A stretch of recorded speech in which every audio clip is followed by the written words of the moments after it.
దీని తర్వాత మరొక ముద్ర లేదు. ఏడవ ముద్రే సమస్తమునకు ముగింపు. సమస్తమునకు ముగింపు ఏడవ ముద్ర.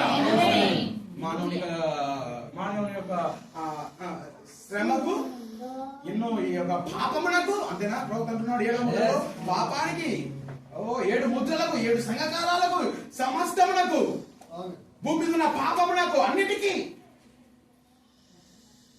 సృష్టి యొక్క శ్రమ, సృష్టి యొక్క ఏమంటున్నారు, సృష్టి మిగుల ఆశతో ఈ పాపం ఎప్పుడు విడుదల పొందాలన్నారు. దానికి ముగింపు ఏడవ ముద్ర. నేనేమంటున్నానంటే మధ్యాకాశానికి ఆయన వచ్చినప్పుడు అన్ని ఎలా ముగించబడతాయి,